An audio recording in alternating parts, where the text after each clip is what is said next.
Olá, eu sou Adolfo Neto, professor da UTFPR Curitiba, e este é o Emílias Podcast, o podcast que nós temos aqui no Emílias Armação em Bits, um programa de extensão da UTFPR Curitiba. Hoje estamos aqui com Daniele Pichinin. Daniele é uma engenheira de software especializada em tecnologias front-end, com experiência em React.js, React Native, GraphQL, e atualmente atua como Front-End Engineer na Conta Simples, onde desenvolve aplicações acessíveis e seguras, e além de sua atuação técnica, é embaixadora do Google Women Tech Makers, mentora de mulheres na Reprograma, colaboradora na organização de eventos comunitários como DevOps Day Campinas 2024, e, fora do universo da tecnologia, está aprendendo a nadar e escalar, além de se dedicar à pintura em aquarela, à leitura de ficção científica e ao contato com a natureza. Quem vai entrevistá-la comigo é Natália Chaves, estudante de Sistemas de Informação da UTFPR Curitiba e bolsista do Emílias Podcast. Tudo bem, Natália? Tudo jóia. Oi, Adolfo. Oi, Daniela. Seja bem-vinda ao Emílias Podcast, Daniele. Obrigada por ter aceito o nosso convite. Tudo bem com você? Sim, tá ótima e muito obrigada pelo convite, pessoal. Então, Daniele, o que é que te motivou a seguir a área de engenharia de software e, se você puder especificar, o desenvolvimento front-end? Bom, acredito que como a maioria das pessoas, eu cresci muito com videogame por influência do meu tio. E nisso eu meio que pensei que trabalharia ali com desenvolvimento de jogos, que é algo muito comum que a gente vê, né, ali as pessoas ali falando. Então, basicamente, que é porque eu era nesse universo. Eu sempre gostei também muito de ler, mas eu nunca gostei muito de português. Então, qualquer graduação ali relacionados a humanas, eu acredito que a grade não me faria tão contente. E uma vez eu fui visitar uma universidade e um dos alunos apresentando, ele falou que não necessariamente quando você vai para tecnologia você fica só em computador, né? Você propõe soluções para o mundo real e isso em diversas áreas, seja na área da ciência, seja na área das humanidades, não necessariamente só em área de engenharia, mesmo que seja ali uma graduação voltada para tal. E isso me fez ver o leque, né, que eu poderia estar, e não somente em jogos, e foi por isso que eu quis basicamente fazer ali computação. E, bom, eu comecei como desenvolvedora full stack, porque foi uma das formas, geralmente é uma das formas mais fáceis ali que você encontra vagas, né, para ingressar no início da carreira. E eu quis me aprofundar no front-end pela vontade de criar soluções focadas mais nas pessoas do que necessariamente só em regras de negócios. Então, eu vi uma oportunidade nisso mais no front-end. E atualmente você está na Conta Simples. Eu queria te pedir para você contar para a gente o que a empresa faz e o que você faz lá. Show! Eu sou front-end na Conta Simples. Front-end, basicamente, aqui a gente fala que quem trabalha tanto na web quanto para dispositivos móveis. E a Conta Simples, ela é uma empresa, né, uma fintech, uma startup do setor financeiro. E ela tem soluções focadas para empresas, tanto na parte bancária, como também para a gestão de despesas. Então, toda a parte de compliance ou coisas que iriam otimizar a vida financeira das empresas que utilizam a planilha, a gente faz com soluções inteligentes. Então, a gente também está aí com desfeitos também voltado à inteligência artificial. E um dos nossos produtos também, que é bem famoso, são os cartões corporativos, né? Os múltiplos cartões corporativos. E você poderia compartilhar com a gente boas práticas que você aplica, que as empresas nas quais você trabalha ou trabalhou aplicam para garantir acessibilidade e segurança nas aplicações em que você desenvolve? Sim. Todo mundo gosta do front-end porque é algo bonito, né? Se vê, a gente brinca, né? Algo que a gente pode ali explorar a criatividade. Mas uma coisa que eu gosto bastante ali de atentar para as pessoas é que a gente tem que ter muito cuidado nas animações em que a gente coloca nas aplicações e que é interessante em que a gente garanta, né, que quando tem animações e esse tipo de efeitos, elas não interfiram na experiência do usuário. Porque tem muitos usuários que eles utilizam o JavaScript desativado no browser, e também focado quando a gente fala em acessibilidade, usuários com deficiência visuais, eles usam leitores de telas que têm dificuldade para interpretar sites que utilizam excessivamente do JavaScript. A gente também tem muito aquilo de, quando a gente está, né, no celular, você tem que estar também ao tamanho de fonte adequado e também ao tamanho de botões. Então, existem alguns blogs que eu gosto, principalmente uma guideline que ela se chama W3C. Ela basicamente é um catálogo de diretrizes que ele é utilizado de forma global no mundo inteiro sobre coisas que você pode estar fazendo para deixar o seu site cada vez mais acessíveis. E aí depois eu posso até tentar depois procurar para Emília, né, se também for para um blog, que alguns têm a parte escrita, de anexar alguns links, porque também tem links que a gente consegue anexar ao nosso próprio site, e ele fala exatamente o quão acessível ele está e o que está faltando para ele se tornar mais acessível. E aí, ali na parte de segurança, é muito importante a gente se atentar à lib externa. Então, quando a gente usa bibliotecas, ela com certeza está ajudando a gente ali a não escrever a roda do zero, né? Que é o que eu gosto de falar. A gente também não precisa estar fazendo tudo do zero, porque às vezes o esforço não vale a pena. Mas o uso excessivo faz com que a gente tenha que sempre estar verificando se esses pacotes eles estão atualizados e se existem falhas de segurança, né? Então, quanto mais pacotes a gente usa, mais o retrabalho que a gente faz isso. Mas é claro, hoje em dia a gente tem diversos ferramentas que elas otimizam, né? E elas automatizam isso, né? Da gente verificar aí os pacotes em que utilizamos nos nossos projetos que tenham não falha de segurança. Então, também acaba ajudando bastante, assim, toda essa parte que já existe aí de pacotes de inteligência artificial. E primeiramente, pode compartilhar assim, os links com a gente. E antes da gente seguir ali para a parte para falar um pouquinho da sua formação, eu queria saber que ferramentas que você usa no seu fluxo de trabalho. Boa. Bom, focando ali na parte de desenvolvimento, eu utilizo o VS Code, que é o Visual Studio Code, ele é bem famoso, né? Então, como eu utilizo bastante linguagem web, mesmo que para mobile eu utilizo ali o React Native, ele acaba sendo ali uma escolha ali coringa, então eu gosto bastante nele, já sou bem acostumada. Eu utilizo de ferramenta de inteligência artificial, eu utilizo o Copilot, que ele é gratuito ali na versão estudante, então todos os estudantes ali da faculdade, eles podem averiguar, né, como conseguir essa licença gratuita, porque ela existe. Eu também gosto muito de um que se chama Cloud AI, que ele também dá dicas boas ali de código. Utilizo muito documentação, e aí no fluxo de trabalho voltado ao produto, geralmente são coisas mais para a empresa do que necessariamente minha escolha, né? Que seria ali o Jira, seria o Slack, seria o Miro para desenho de fluxo, e a gente também utiliza o Sentry, que é uma ferramenta de monitoramento. Então, a gente consegue traquear logs de erro e qualidades no front-end com o Sentry. E aí eu fiquei curioso com essa listagem de ferramentas, se você trabalha mais remota, de forma híbrida, ou completamente presencial, como é que é o seu esquema de trabalho? Trabalho 100% remoto. Eu particularmente acho isso muito bom, né? Eu gosto da possibilidade, mas obviamente como professor não posso fazer isso especificamente para dar aulas, principalmente para o pessoal da graduação. Eu ainda acho que é importante a aula presencial.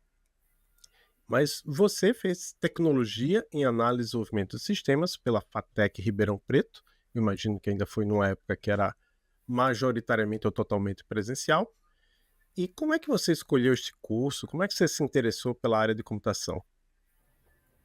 Então, eu tinha acabado de mudar de cidade, estava morando em uma cidade de 20 mil habitantes, e a minha escolha basicamente nessa mudança, né, como eu tinha acabado de mudar e por condições financeiras eu não poderia estar fazendo no Sul uma faculdade, que é onde eu tinha passado, eu teria a opção de prestar o Enem de novo, que é o que eu ia me aplicar no começo do ano, E aí, de universidade pública ali perto da região de Ribeirão Preto, eu vi que tinha a FATEC. E aí eu pesquisei a grade curricular, também pesquisei a satisfação dos ex-alunos e também sobre o índice de empregabilidade, e acabei optando basicamente por esse conjunto de fatores. Interessante. A FATEC, qual era a cidade que você morava? Curiosidade. Brodowski, e aí eu fiz na FATEC de Ribeirão Preto. Acho que fica 1h30 de ônibus. E Brodowski é onde teve aquele Cândido pintor? Portinari, Exatamente. Certo. exatamente. Agora a E próxima pergunta da Natália, desculpa. Atualmente você cursa MBA em Engenharia de Software pela Escola Superior de Agricultura Luiz de Queiroz, da USP, né? E eu queria saber, né, por que você decidiu fazer esse curso? Uhum. Bom, eu estava pensando em fazer um mestrado, mas eu estava com muita dúvida sobre, e ainda estou ainda com um pouco de dúvida sobre a linha de pesquisa a seguir. E geralmente as pessoas elas falam, né, que quando você vai para o mestrado, ou quando você do mestrado vai para o doutorado, você geralmente já tem uma ideia do que você quer estudar. Então, as pessoas geralmente é comum delas fazerem ali matérias livres, né? Eu não sei se é assim que se fala, talvez o Adolfo ele pode me corrigir, que são pessoas que elas não estão no curso, mas elas podem se inscrever como ouvintes ali e ver se é de interesse delas, né? E também ter ali um pouco mais de contato com os professores e tudo mais. Eu me inscrevi no MBA principalmente para tentar desenvolver algumas coisas ali que eu estava pensando no projeto de conclusão e para ver se eu também teria mais uma aproximação ali com os professores e orientadores para um possível passo de mestrado, né? E aí, como eu estou num momento de vida um pouco mais tranquilo, eu achei que seria uma boa ideia uma pós-graduação nesse exato momento, né? Tem muitas pessoas que falam que na nossa área nem graduação é importante, né? Mas a semana passada, por exemplo, eu recebi um contato de um amigo e passou no teste técnico de uma empresa super grande como analista de dados sênior, só que na hora da aprovação, uma semana depois eles retiraram a carta porque ele não tinha nem concluído o ensino superior, sabe? E eu acredito também que hoje graduação ela não é mais um diferencial. E a gente vê muitas pessoas ali, né, quando a gente vai falar de cargos que elas já têm alguma coisa a mais, né? E às vezes até PhD ali em algumas áreas. Então, era algo aí que eu estava me atentando, principalmente também para quem vai trabalhar para fora, né? Muitas empresas ali, dependendo da empresa e do país, elas também valorizam o ensino após aí, além da graduação. É, é, primeiro vou responder a sua dúvida, que na verdade é o seguinte, depende da universidade. Aqui na UTFPR, a gente chama da pessoa que tem graduação e quer fazer uma disciplina do mestrado, mas ainda não passou pelo processo seletivo do mestrado, de aluno externo. E aí o problema desse nome é que esse nome aluno externo serve também, por exemplo, às vezes os nossos próprios alunos de graduação fazem as disciplinas do mestrado, então são alunos externos também. Às vezes o aluno de um outro programa de pós faz a disciplina do nosso programa de pós em computação aplicada. É aluno externo também. Algum aluno da UFPR que faz doutorado lá faz uma disciplina com a gente, da UFPR, da PUC, a gente tem às vezes.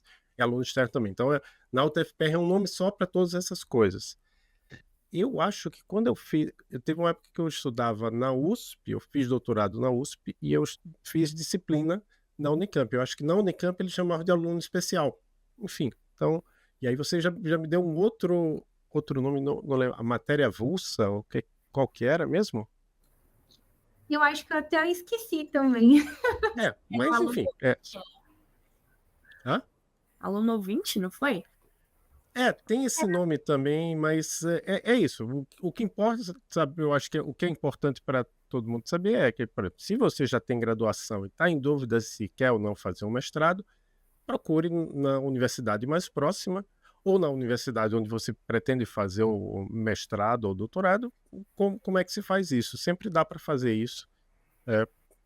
Pelo menos em algumas disciplinas dá para fazer isso. Dá para não está ainda matriculada, fazer uma disciplina, ver se gostou, se gostar, depois você pode se matricular e aproveita os créditos, né? Não é um tempo perdido. E a outra coisa que você falou, a questão do curso superior, eu acho engraçado porque realmente a gente tem um problema aqui na UTFPR que às vezes os nossos alunos, colegas da Natália, alunos também de engenharia de computação, eles demoram muito para se formar e às vezes não se formam. Por quê? Porque eles começam a fazer um estágio, o estágio é bem remunerado, a empresa vê que a pessoa é boa, contrata como efetivo, sem ter ainda o título superior, e vai ficando, e a pessoa pode até ser jubilada do curso, ser expulsa do curso e não ter o diploma superior. E para a gente isso é ruim, por exemplo, para o MEC. Peraí, como assim? Vocês deixaram entrar 88 alunos no ano e se formaram 20? É ruim para a gente. Mas eu estava, antes de gravar essa entrevista hoje, a gente tem outro podcast na Rede Emílias de Podcast, onde eu entrevistei duas pessoas. Uma que era formada em arquitetura e está na área de computação. Então aí você vê que não precisa do título superior em computação para trabalhar na área. E a outra começou a engenharia, mas largou porque foi empreender. Realmente, para empreender, você não precisa do título superior. Hoje ela está com a empresa está indo bem. Ok, então, mas existem esses casos também. Acho que a gente teve um caso também de um aluno nosso, do mestrado, que ele foi fazer, ele queria ir morar na Europa, e aí o fato dele ter mestrado contou positivamente para ele ser contratado. Então, tem casos e casos em que dificilmente o título superior atrapalha, mas tem momentos em que não faz tanta diferença. E aí, a próxima pergunta que eu vou te fazer é uma pergunta que a gente costuma sempre fazer aqui, Daniele, para as várias mulheres, meninas, eventualmente, que a gente entrevista aqui, é que a gente quer saber se você enfrentou dificuldades durante a sua educação, lá na FATEC, ou durante esse MBA, ou em algum lugar no seu trabalho. Obviamente você não precisa identificar quem foi ou como foi, dar muitos detalhes, mas dificuldades que você tenha percebido ou achado que se devesse ao fato de você ser mulher. Na parte de ensino, não. Tende a ser uma parte mais solícita que o próprio mercado de trabalho. Só que em um dos meus primeiros empregos, eu já cheguei a sofrer assédio sexual. E foi, assim, uma situação bem complicada.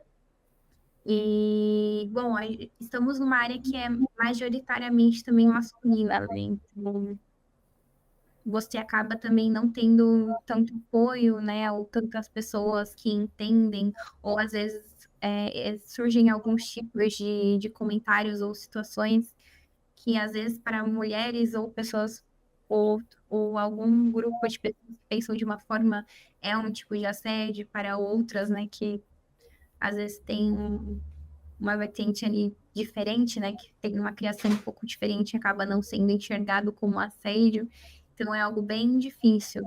No meu caso, eu cheguei a querer sair da empresa, né? Mesmo a empresa depois falando que ela ia criar, né, uma política. Agora me fugiu o nome quando a empresa tem aquilo de política de como você deve se comportar. A empresa chegou, né, a criar e tudo mais, mas eu acabei saindo. Porque na época a pessoa que cuidava do RH, ela falou que, infelizmente, para garotos jovens e solteiros seria normal sofrer assédio de pessoas líderes, né, de pessoas acima, e seriam situações em que deveríamos estar, tipo, preparados, sabe, e, tipo, saber lidar. Foi, inclusive, uma mulher que me falou isso. Eu entendi depois de um tempo, né, que a gente para refletir depois de toda a raiva, que ela quis dar aquilo mais num conselho, né, pautado em tudo que viveu e até mesmo possíveis situações de assédio, mas acredito que isso é algo bem, bem frequente. Ou, por exemplo, quando a mulher ela é um pouco. Parece que a gente tem que falar para a gente se posicionar, né? Então, se a gente é muito dócil, parece que passa uma situação errada. se somos muito duras, a gente não sabe se passa uma situação grossa, né, que nem sempre isso é visualizado por um homem, então tem toda essa questão, né, também de dúvidas, né, de como se portar e de como se expressar, que eu acredito que homens passem menos por isso, ou são interpretados de forma diferente. E durante a sua carreira e também a sua graduação, a gente escuta às vezes aqui no podcast relatos de mulheres que elas tiveram que se masculinizar durante a graduação, durante ali o período de trabalho, para poder se encaixar na área da computação, da tecnologia, enfim. Isso ocorreu com você? Não, não, não, isso nunca ocorreu comigo. Eu sou uma pessoa que eu não me importo muito, assim, de querer estar adequada a algum lugar, sabe? Então, eu tive também muita sorte, né, que na Conta Simples, onde eu passei, eu nunca sofri assédio, e eu sempre pude me expressar do jeito que eu fosse, e agir do jeito que eu fosse, e ter todo o suporte do meu líderes e também de pais respeitosos para qualquer tipo de coisa que acontecesse. A equipe de Head, né, de People, ela também sempre me incentivou bastante, né, isso de políticas comportamentais, né, então o que que é ou não considerado em assédio, ou até mesmo em situações de fim de ano, né, festa empresa, a gente tem aquele e-mail, né, é o que acontece na festa, não fica na festa, né, então a gente tem que saber se portar, né, com as pessoas que trabalham aí com a gente. Aqui eu nunca tive esse problema, a gente inclusive tem muitas mulheres, assim, na liderança, né, e focou muito ano passado na contratações digitais, então acho que uma das nossas primeiras tech managers também na área de tecnologia a assumir o cargo que é novo na empresa foi uma mulher, que é a Nayara. A gente também tem muitas mulheres na liderança, né, em outras áreas, inclusive na área de finanças, né, a nossa líder, ela também tem uma mulher. Então, a gente também é uma das empresas que tem mais mulheres na liderança, e a gente está trabalhando cada vez mais para aumentar isso. E eu acho que tudo isso facilita. A gente também tem alguns programas internos, né? Inclusive um que eu coordenava de uma vez por mês, ter algumas reuniões mensais para a gente conseguir compartilhar algumas coisas para crescer e se engajar entre nós, sabe? Dentro da empresa, mesmo sendo de áreas diferentes. Então, acredito que toda essa rede de apoio, ela faz com que você se sinta mais confortável de poder ser você mesma, desde que você entenda que tudo está ok, assim, para os padrões de, tipo, não estou sendo grossa, não estou fazendo nada de errado, sabe? Com certeza a rede de apoio ela importa muito. E por falar em rede de apoio, o professor Adolfo ele falou na sua apresentação que você faz parte do programa do Google, o Oma Tech Makers, e eu queria saber o que significa para você ser embaixadora desse programa e como essa experiência impactou na sua carreira. Bom, para quem não sabe, uma vez por ano, o Google Women Tech Makers ele tem um formulário de aplicação em que qualquer pessoa que faça trabalhos na comunidade pode se aplicar e depois é feita uma curadoria e eles escolhem aí quem serão ou não as embaixadoras. E para você continuar com o título, você tem que continuar fazendo trabalhos ali na comunidade para manter isso ativo. Eu fiquei muito feliz de ser reconhecida pelo meu trabalho. E acredito que o programa ele me ajudou bastante, porque como eu falei, na verdade eu não sei se eu falei, mas eu fui a primeira mulher contratada na Conta Simples quando eu comecei, porque a gente começou, acho que com menos de 100 colaboradores, agora que a gente está com quase 300. Então, querendo ou não, eu não tinha, assim, uma rede de, entre aspas, amigas, sabe? E às vezes você sente falta de compartilhar coisas que não seriam a mesma com homens. Então, acho que o programa ele me trouxe mais conexão com outras mulheres que também eram da mesma cidade e eu mal saberia que existiria se não fosse o programa. Então, ele é muito mais também, né, de nos conectar para conseguir impactar, né, uma rede maior e também para que a gente possa crescer e compartilhar experiências que irão, às vezes, sei lá, mudar nossa forma de pensar, sabe? Ou fazer coisas maiores juntos. E você também tem uma atuação na Reprograma. O que é a Reprograma e quais são os desafios que você percebe que as mulheres enfrentam ao entrar na área de tecnologia? Dei mentoria na Reprograma, principalmente para meninas, mulheres, né, que estavam ingressando na carreira e também em transição. O que eu mais percebo de dificuldade, por exemplo, é principalmente nas pessoas, né, nas mulheres que estão em transição de carreira, porque quando você está numa transição de carreira, você está falando sair de algo consolidado para ir para algo totalmente novo e começar do zero. E qual que é a dificuldade nisso? A dificuldade nisso não é necessariamente só começar do zero ou começar de baixo, mas é porque muitas mulheres, se elas são as principais fontes de renda daquela família, ou se elas têm algum dependente ali delas, você começar do zero, que seria, por exemplo, um estágio, já que é super difícil você ir de cara para uma vaga júnior, se torna extremamente desafiador e quase basicamente que impossível para essas pessoas. Então, acredito que a dificuldade seria muito, assim, a que eu mais vi nesse sentido, né? Como que a gente insere pessoas que elas devem, né, começar ali em vaga júnior, né, pelo menos, para elas terem o mínimo de possibilidades de conseguirem ranquear. Então, você atuou com mentoria, mas eu vi que tem cursos também, né? Você chegou a fazer algum curso anteriormente da Reprograma? De curso, eu não cheguei a lecionar como professora, porque o curso eles tinham uma extensão bem maior de horas durante a semana. Então, para se dedicar, né, no trabalho voluntário, eu precisaria de bem mais horas. E como a mentoria ela era focada trimestralmente, seria algo que caberia ali mais na minha rotina. Mas eu já cheguei a dar um curso de algoritmos e lógicas de programação para uma comunidade, eu acho que em 2022, chamada Start Coding. Hoje ela meio que se desfez aí, ela tinha se fortalecido bastante ali no tempo da pandemia e depois algumas coisas, né, assim como tudo voltou ao normal, algumas coisas se desfizeram, mas eu cheguei a lecionar ali o curso de algoritmo e lógica de programação e também o podcast que contém o mesmo nome e tem alguns episódios no ar ainda no Spotify. Ah, legal. Depois pegar o link. Várias coisas surgiram durante a pandemia, né? Que acabaram. As pessoas não deram mais conta de continuar tocando, né? Normal.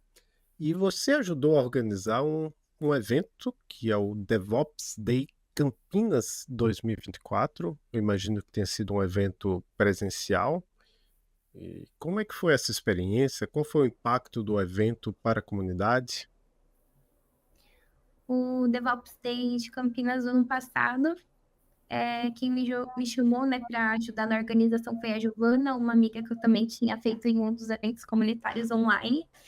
E seria a minha primeira experiência ali na organização de um evento. Foi bem desafiador, porque foi 300 participantes.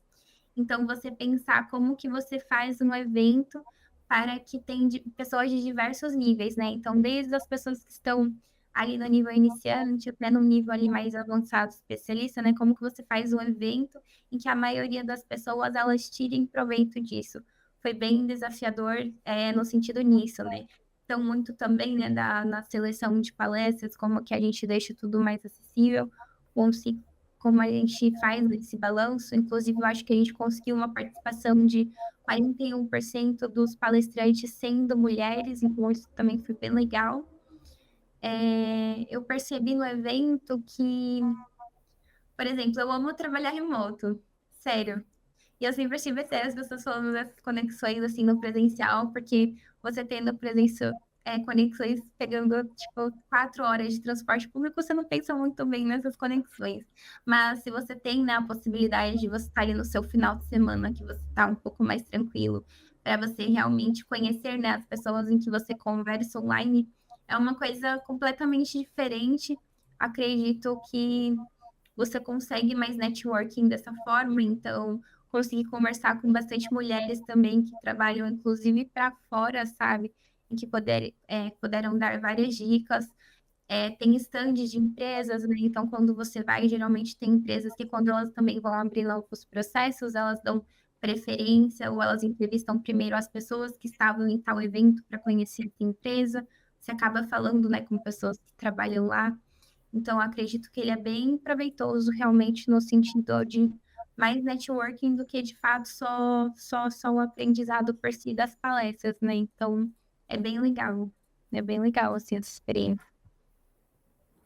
Tem uma pergunta que a gente sempre faz aqui também é o que você diria para meninas ou mulheres que estejam pensando em seguir carreira na computação, ou que estão começando ali na computação? Bom, eu diria para não desistir. Tem sempre gente falando, né, que tá tudo difícil, que é tudo difícil. É difícil em todas as áreas, cada área tem a sua dificuldade, mas se é algo que a gente quer, seja por curiosidade, seja por gostar, eu gosto de colocar o seguinte na minha cabeça: se uma pessoa conseguiu, eu consigo, sabe? A não ser que você coloque algo do tipo, sei lá, quero ganhar 1 trilhão de reais na Mega Sena, sabe? Se você colocar metas impossíveis, quer dizer, metas possíveis que alguém conseguiu, você vai conseguir. Pode ser que você não consiga no mesmo tempo da pessoa que está te inspirando, mas isso não significa que você não vai chegar lá. Então, eu gosto de dizer muito isso pra mim, né? Se alguém conseguiu, eu chego lá. Eu diria isso. Certo. Então, nós vamos agora ao momento indicações do nosso podcast, onde a gente pergunta para a nossa entrevistada, ou às vezes nós mesmos damos indicações. Se existe algum livro, filme, série, podcast, quadrinho, que seja da área, que não seja da área, algo que você queira indicar para as nossas e nossos ouvintes. Uhum. Bom, de 2 filmes que tem na Netflix e que ele fala sobre mulheres, tem Estrelas Além do Tempo. E é um filme que fala sobre a ascensão de mulheres negras na área da NASA. E também tem o Batalhão 6888, que é sobre um exército feminino que lutou ali na Segunda Guerra Mundial. Se fosse para linkar, eu linkaria esses 2 filmes. E de livro, eu estou lendo uns livros meio que nada a ver. Eu estou lendo Os Irmãos Karamazov, então vou ficar por agora só pelos livros, quer dizer, pelos filmes mesmo, de indicação. Mas tá de acordo. Eu realmente não li Os Irmãos Karamazov, mas eu sei que é um livro clássico, né? Então, acho que deixar também como indicação para todo mundo.